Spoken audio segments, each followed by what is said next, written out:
inini ndiri kutaura kudai ndinonzi Mukoma Nyakwenda ndogara uchomuchikuti ndiri hanzvadzi yaBaba Alex ndinosira Baba Alex mumba medu takaberekwa namba 4 wakomana 3 vasikana 3 uyu arapa ndo hanzvadzi yaAlex anonzi Beatrice Makombe wanga vari 4 Alex ndianga ari kutanga wechi2 wacho uyu Arnold wechi3 uyu Leonard naBia uyu ndiye mukadzi waAlex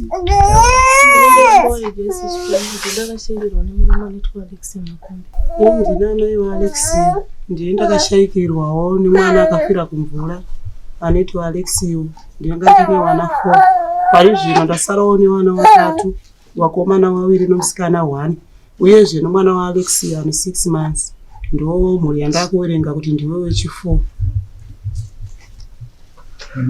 ndine tondera musika seko Alex akafona pachiitiko chatikasangana nacho gore rino chatiri kuchema nyika yese ichi nanhasi ndo chatiri kungo kubatikana nacho chawaita kuti nhasi Zimbabwe isvike papi isvike pano saka tinotenda nokusvika kwamaita inokunyaradzika kwataita sei kwataita saka tikutenda kuti Alex akaramba akadai so kana mukadzi wake nemwana wake tinoimba kuti vanorarama zvakaita sei zvakanaka mufungo kuzonyanya kufunga kuti baba hawasisipo vanenge vatirirukirei patiri isusu saka tinotenda awa tinotenda ndifunga vatariri vanga vachiona muchizvizivisa muchiona tasvika kudai so handisi kufamba ndiri ndega ndina tete vatinawo tete Abigail tiri paprogramu inonzi Christmas Outreach kuitira kuti mufaro unge uripo tisarambe tichingochema asi tinenge tichinyaradza tiri pamwe chete.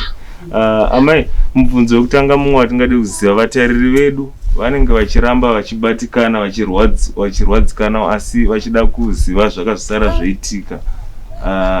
Kuda pamwe mungatitaurire takanzwa kuti kudziva kwe kwakazodzokerwa kuchinonogadziriswa nhau yaida kuti iripwe kwa mambo. Ichokwadi ichocho nokuti kwa mambo kune mhondoro yakabata ikoko nokuti mudziwa iri rakafira wana rainzi hanzi ndere mudzimu. Saka mudzimu wedziwa iroro ndo wakataura kuti imimi masvipisa dziwa rangu maenda kunodeura ropa. Saka kuapostori waya kwaina mata mwana wangu ndo wakanzi bvisai mombe dziwiri nehwairi mwechete kuti kukwanise kugadziriswa chiwana. Saka doro rakazobikwa. Kubikwa kwakaitiwa doro kudziwa ikoko takaenda kundobva tanyorerwa matsamba. Zvakanzi wakafiwa wese uyai tese takabva taenda kudziwa ikoko. Kusvika mudzimu yenzvimbo iyoyo ikabva yabata. Wakabva wapukudza wachita chiwanu chavo namambo wanga wariko wanoedza kusema uyo kunekina wokukanda tsvimbo madzibaba wekuharare wakanga waripo wakauya. Asi mumwe wacho mutungamiriri madzibaba wacho kuno wacho mutungamiriri haana kuuya aripo pachiitiko ichi asi ndiwo wakabikisa doro kuti kudziwa ikoko kugadzirwa.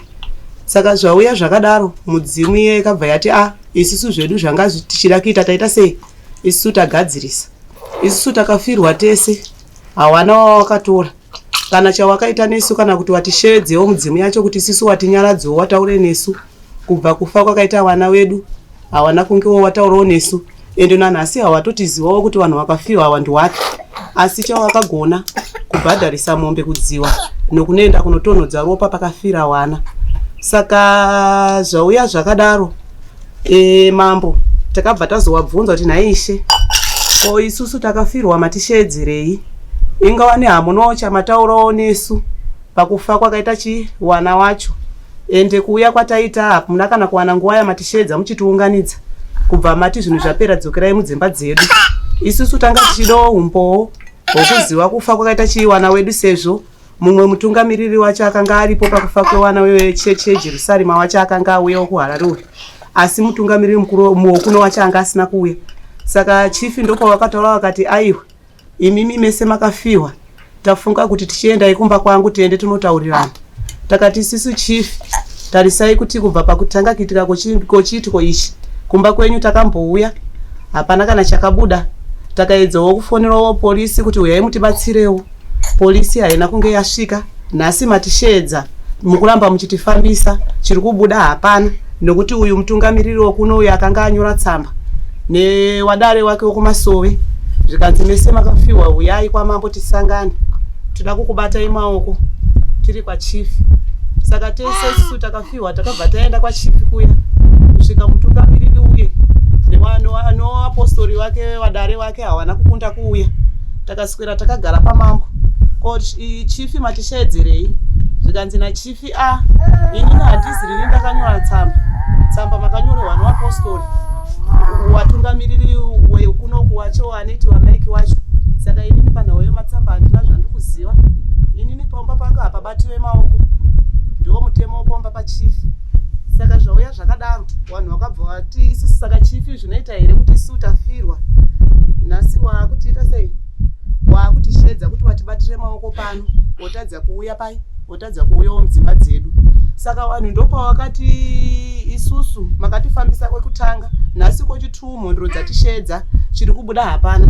Isusu wacho takafiwa kana kuti tinyaradziwe hapana. Saka iye zvinezvi nyaya yedu ndokumira kwayaita sekwayaita. Saka nezuro weharare uye muprofita uye Shemu akabva anzi iwewe kuti isusu nhau yedu titaurirane zvakanaka. Ita kuti mumwe wako maiki ayo yachi aripo nowakafiwa waya. Isusu mhondoro mabhadharisa zvenyu mapedza. Imimi chifi mapedzerana nevanhu wenyu. Ko isusu wacho takafiwa seiwo musiri kutishedza pamuri kutaurirana nevanhu ava. Saka Shemu uya akabva anzi iwewe hausi kudzokera kuHarare. Nenhau yokuti hamukaswere muchitamba nesusu tichichema, tichanyarara nguwai pasati kuita sei tichifamba pasina chiri kubuda. Saka Shemu uya akabva azobuda mumota zvikanzi nevanhu mota yenyu haisi kuenda. Kusvika imi matiudza chokwadi kudziwa kwamakataura kuti ndokwamuchatitsanangurira kuti wana wedu wakafa sei, nokuti isusu hatite sei hatina mati. Tiudzeiwo kuti wana wedu wakafa sei. Saka Shemu uya akazobuda chokwadi mumota akatanga kutsanangura pamberi pewanhu akati chokwadi chiitiko ichi chakaita sei chakaitika, uyezve kudziwa kwacho kwakafira wana kwakazobviswa mbiya. Asi mbiya iyi kubviswa kwaikaitwa ikapetirwa chiwanhu nomudzimu iya ikaenda kunogadzira ikoko. Mbiya iya ikabva yaenda pamusoro pomvura ine jira rakareba 2 meters, ine mbiya yakasungwa nemushonga. Saka mbiya ye pakafira wana ndo pakazobviswa mbiya iya. Saka ivo ana Shemu wacho akanzi mbiya iyi ndio yenyu. Ivo vari kutaura vachiti isusu mbiya hatisi kuita sei, mbiya hatisi kuiziva. Saka tabva kurukuwa kwacho kuna hungu umwe kuna mazoe kwakafira wana mambo ndobva azoti chiwatakura vese vakafiwa nomoto vachienda kumba kwamambo. Saka mota ikauya na Shemu ikabva yazoenda kurushinga, kusvika ndobva waenda kunotora mapurisa, ndobva wauya nemota yepolisi tiri pamambo ipapo. Saka mota yepolisi ichisvika, polisi ikabva yazotora Shemu ndobva waenda naye mumba, kusvika ndobva watsanangura naye hatinoziva kuti wakataurei. Isusu takafiwa ndobva wazotishedzawo zvikanzi ko manga mati tiite sei. Isusu tikati tikukumbirawo maiki, nokuti maiki kubva wana wedu wafe kubata maoko haana, kana kuuya padhuze nesu haadi, anongotishedza asi hatizomuoni. Saka isusu kuti titaure nyaya yedu maiki ngaawe aripo.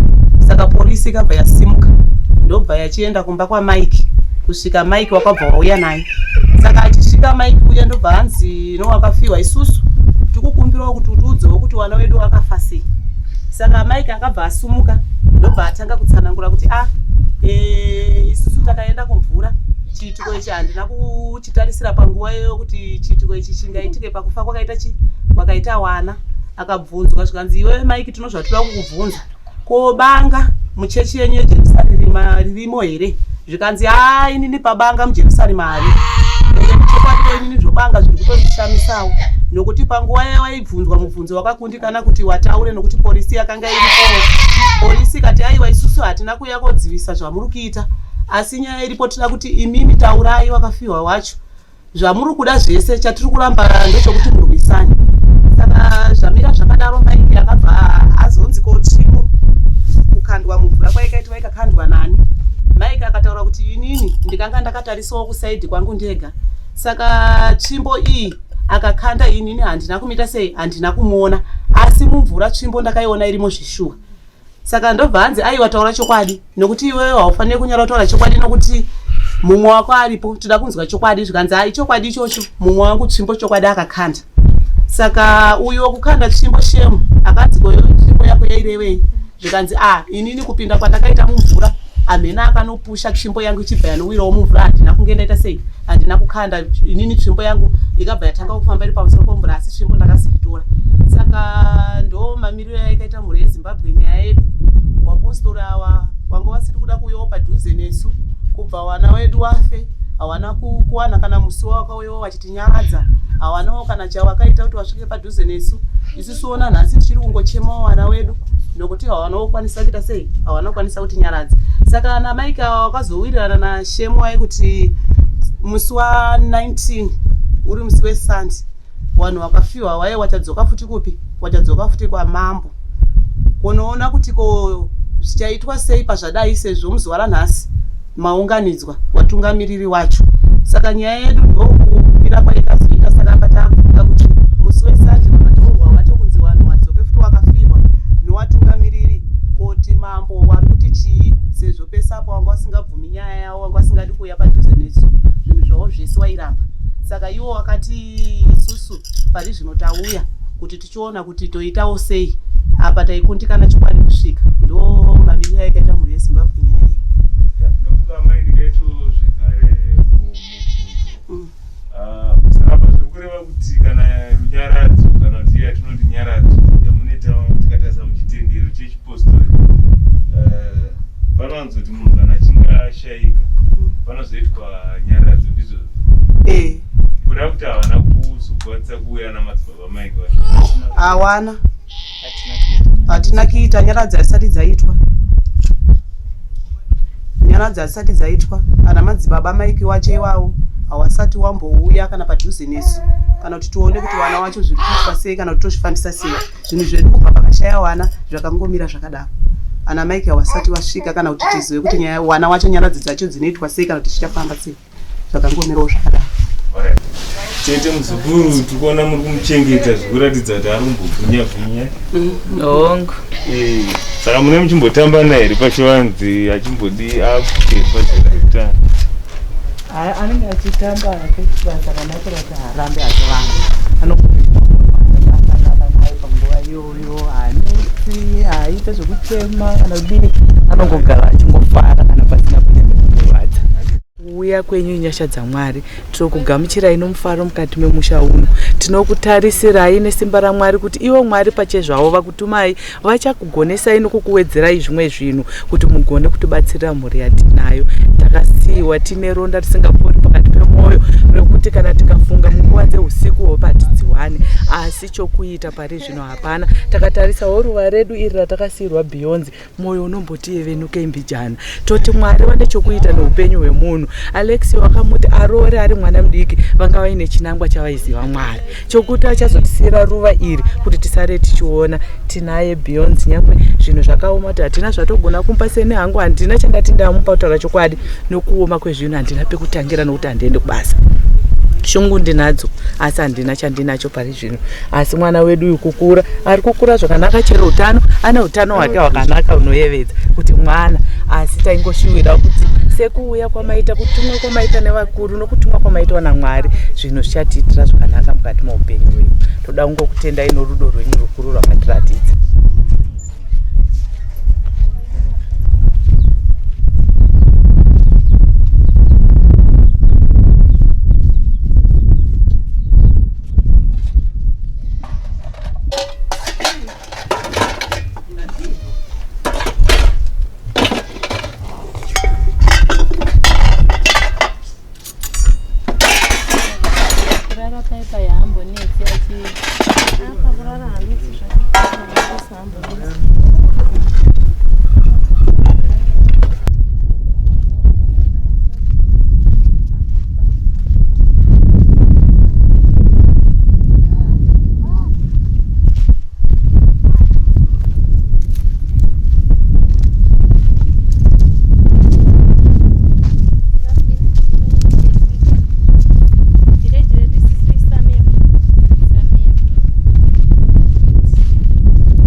Uno ndo musha wangu ndakasirwa nemurume wangu. Uyu ndiye mwana wangu yanoitwa Beyonce. Takapiwa musha. Tasata mbobika tanga tane 3 days tichibika. Murume wangu akabva abuda chitinda akaenda kuRwisi. Asi paakaenda angasingadi kuenda akatofonerwa namadzibaba vake akanzi ngasvike kuno. Angatoriwo neflu nechikosoro akabva aenda vasi anditi musateveri. Musauye ndakabva ndatoona ruva ndaenda. Atasvika tikaenda musi weFriday, musi weSaturday vataenda kuRwisi. Mwana wangu aingonetsa waichema kubva kuseni. Anga ane flu nechikosoro. Patakasvika kuRwisi vanhu vakabva vapinda mvura inanga ndisipo. Ndakabva ndazongodedzwa kunzi aende munoona murume wenyu apinda mumvura asanyurwa. Ndipo tikabuda kuti kauya kuno. Takabva tachema tiri pano takabva ndaenda kumba kunonyaradzwa. Vandazodzoka kumba ndikasvikira kwamweni wangu nanhasi ndokwandichiriwo kugara. Saka sipo handinokwanisa kiwana. Amwe vangu vaitosabhosi izvo zvati zvanga vasingaenda kubasa vakagara everything kubva kune zvese ndovaindiitira. Saka tingati pazuva muchimuka kuseni mwana anowanzodyei, munowanzomupe chekudya? Porridge nemukaka zvese nesadza asarudzi zvake. Ndanzwa muchitaura nyaya yekuti ndandikunzwa ndichiita mubvunzo ndinoona mwana achiri mudiki uyezve sipo yekuwachisa. Mukumbovavarira muchishandisei pari zvino kuda vatariri vedu vanenge vakatarisawo vanenge vada kuziva kuti mune muchifambisa sei? Sipo hakutorino kwandeiwana. Murume wangu panga ari mupenya tezvorangoenda kubasa waishanda wachiti ndowana mari yesipo manje apa wachienda kubasa kuno sipo yacho handisi hakuna kwanombokwanisa kuiwana. Handina mwana wangu akasiiwa ari mudiki ane 7 months saka ndikwanisawo kumusiya kuti ndichienda kumaricha tezvorangu neamweni wangu ndoito ndowanotoenda wachitsvaga sipo kuti ndiwane kumuwachira. Kubasa hawachaendi. Mamwe mabasa emaricho amunomboita ndeapi? Kuenda kotembera vanhu mabundu. Ndambonzwa mai vachitaura vachiti mune munda wenzungu wanga muchigadzirira kurima panguva yakazoshayika baba. Tanga wangu wakagadzira munda tatikasiiwa mabhaketi edu 3 enzungu tichida kudyara. Saka mumashure maimborarama sei? Taingogarawo teitongoenda murume wangu panga ari mupenyu ndeitongoenda kumaricho nokuti anga asingaendi kubasa anga akangogarawo. Tingati mwana panhumbi dzaanadzo dzinomukwanira here kuti sezvakaita mwana kana achikura anogona kuzvitotesa iri nguva yemanheru kana kuzvikanganisa zvakaita semanepi ekuti munogona kumuchinja iri nguva yemanheru uyezve tapa nguva yekunaya? Manepa hatori nawo kutongopfekedzwa machira dzimwe dzenguva. Tingati kozvekufuga panguva yechando kana kuti panguva yekutonhora here? Handitori nawo. Saka kureva kuti machira munofuga mwana ndoa munofuga imi? Machira anofuga mwana ndo andotofuga weni. Saka mai Beyonce tikuona matiratidza kuti uyu ndo yanga iri imba yenyu yekubikira nemurume wenyu muchizosangana nedambudziko. Munda wanga makatarisira kurima ndeupi? Ndikuona pari kuratidza kuti pakakura pamusha wenyu wamakomba. Munda wanga takatarisira kurima ndouno tanga takachengetawo mbeu yedu mabhaketi 3 enzungu tichitiwo tidyare twanokwanisa kurarama. Twana mari yesipo, mari yekutengera mwana mbatya dzekupfeka zvese everything tongotesiwo tichaitawo kana takutoza. Saka tingati kumusha kunoku zvikuratidza kuti ndo mabasa mazhinji anoratidza kuti pakurarama mune makatarisira mukurima ndizvozvo? Zvese tinge takatongotesiwa takarima ndo patichawanawo mari yekuti tibatsirikane twane kurarama. Saka tingati bhaketi renzungu toti dai makarima kana kuti semaitiro amaita mumashure munenge muchitarisira kuwana mari yakadini? Tanga mari yekuti tatakatarisira takarima kuti tikawanawo mari tokwanisa kuvaka pamba pedu uko kuti tigare isusu. Tingati mune makatarisira zokuya dove muchitengesa? Tandikatarisira tikarima tikakohwa ndotengesawo nzungu dzacho ndo anoribatsira kana kutengesa kana kuya dove tichigaisa tichitengesa. Vamwe vasingazive mune zvekurima nzungu vangade kuziva kuti tingati muchinge marima munda wenyu wakakura kudai so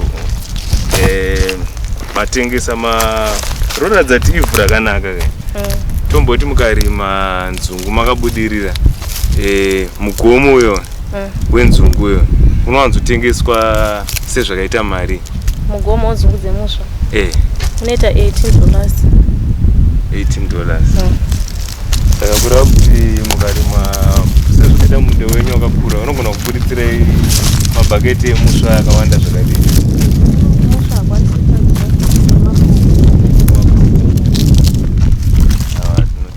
Saka kureva kuti ndo mararamiro amuri kuita. Asi Beyonce haana here mamwe manetsero anomboita kana nguva unoza vana vadiki vanombochema vachirwara kana nemudumbu? Ainetsa baba wake panga wari wapenyu asi kubva zvakashayika papa haasi kumbonetsa. Sematsananguro amaita muchitaichema muchizoenda naye? Ndikaenda kurwisi aitochema asi kubva baba wake zvashayika anombobva wandinetsa.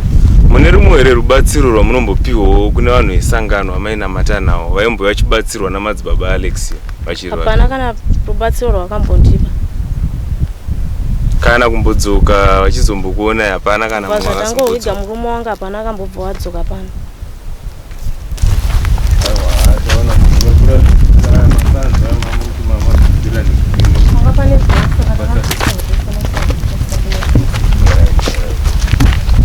Pamwana baba vachipamwe ndati kumboratidzwa musha waamai Beyonce wavaigara nababa Beyonce vasati vashayika. Ichokwadi ichocho? Ichokwadi ndo musha wababa Beyonce naamai Beyonce. Saka masanzo yatakaisa pamusuwo aya wanga wasingakwanise kunge waine mari yokuti watsvage dhoro kunoisa pamba. Saka ininiwo ndikanga ndabvisawo dhoro pamba pangu ndichitirega ndiwapewo wafana kuvharisa pamba. Ininiwo ndakazotsvagawo mari ndozotengawo dhoro kuisa pai rokunoisa pamba pangu. Saka dhoro ranga ratakaisawo pamba pedu isusu ranga rakadonha mapuranga. Saka mumba manga tichishandisa isu manga makupindawo mbudzi.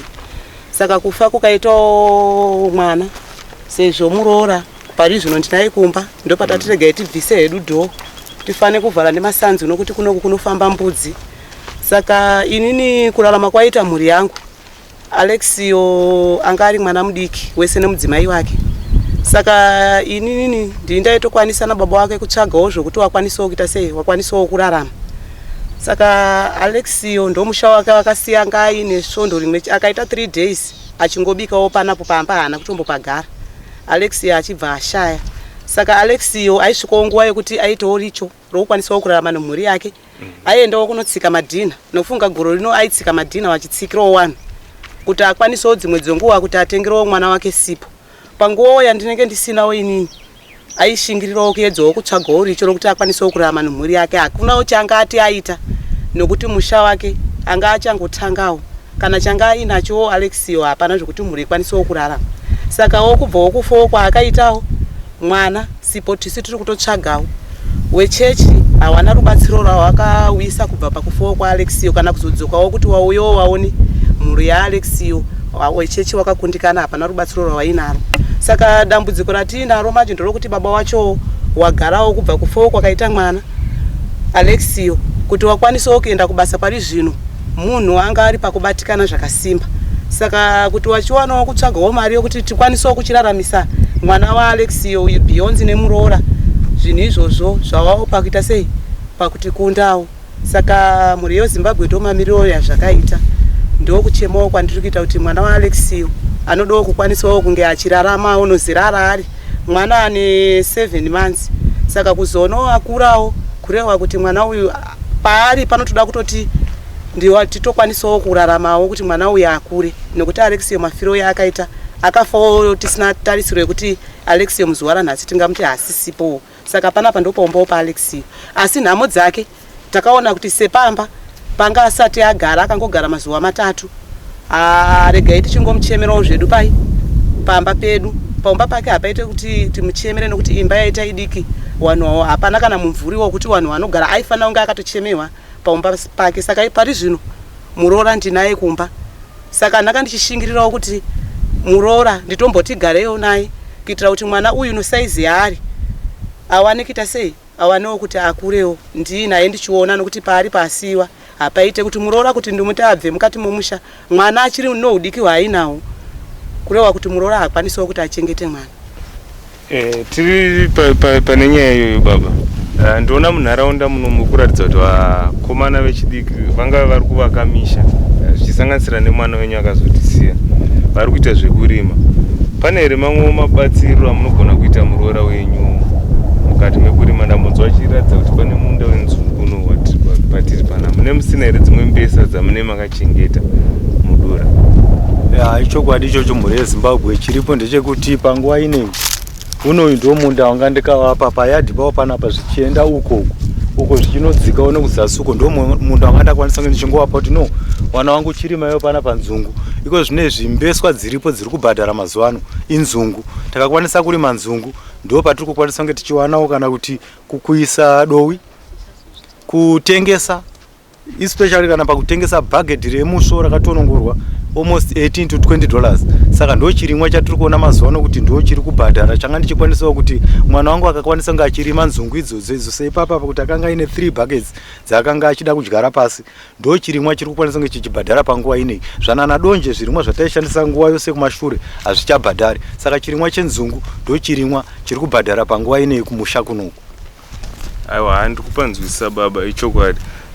Sezvishuwiro munoona takupinda munguva yekisimusi, chokwadi tingati dai Mwari vanga vakakuropafadzai, ndezvipo zvishuwiro zvimwe zvamaigona kuti muzukuru wangu ndaigona kumutengera? Ichokwadi mhuri yeZimbabwe ipapo chishuwiro chiripo pamhuri yangu iyi ndechekuti ini ndakagara ndine vana kubva vatange kutorana kusvika pari zvinezvi ndikati no vana vangu ndokukura kwacho hapasisina zvokuita, ini ndakumira neni pane zvose zvichaitika. Saka iko zvinezvi ndandichi infact panguva ine ndiri kushungurudzika nenhau yekuti kubasa handichaende kubva musi wandatambira nhamo dzemwana wangu kana simba handina. Ndototya kuti kana mukufamba ndotogona kutosvika kana kuti panguva yekuti ndiri mutaundi kana kutotsikwa because pfungwa dzangu ndichiri kuzvidya mwoyo ndandisingatarisire kuti ndichasangana nenhamo panguva ineyi.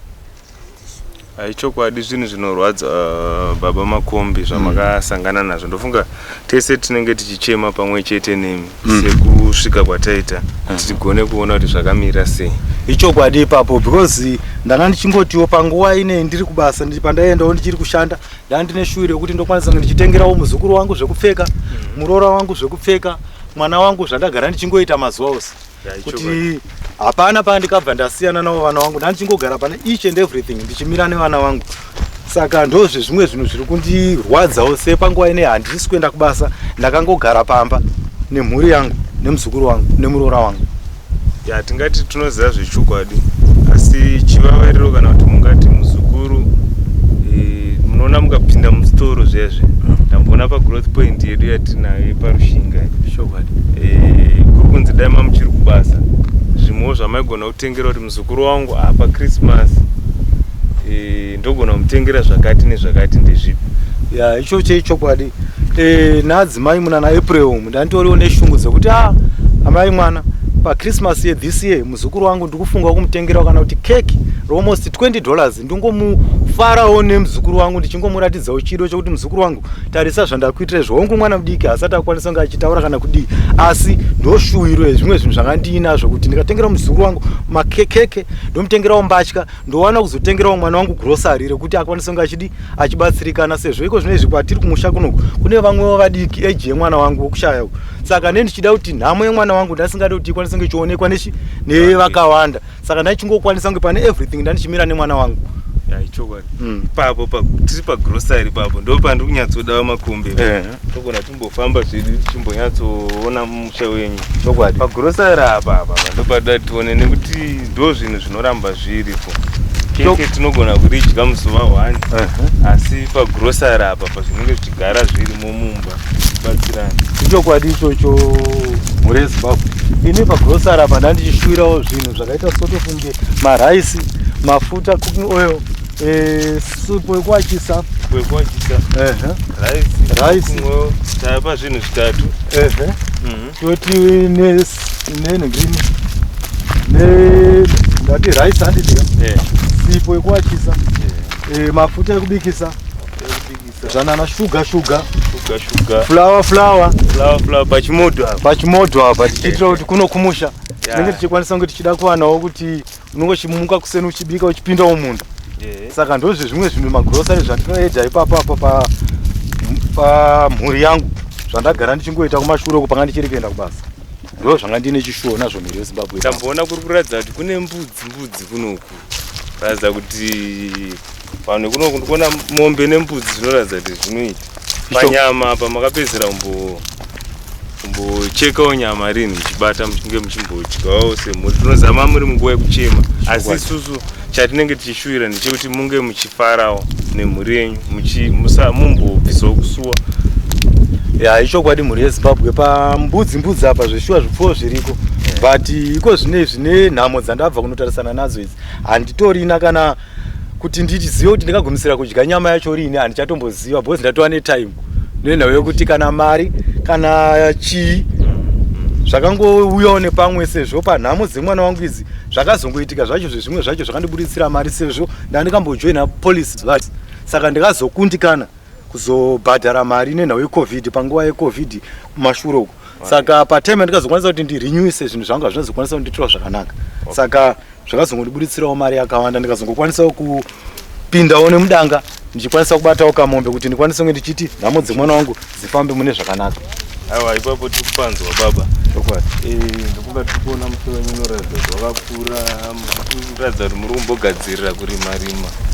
Ungati mbudzi tambotionawo zvekuti tikatotsvaga munharaunda munomu vamakombi tikambenge timbori tese tombobayirwa mbudzi, tomboisa mufaro mumhuri yenyu tiri pamwe chete sekushanyirai kwataita muzuva ranhasi. Zvingaipi?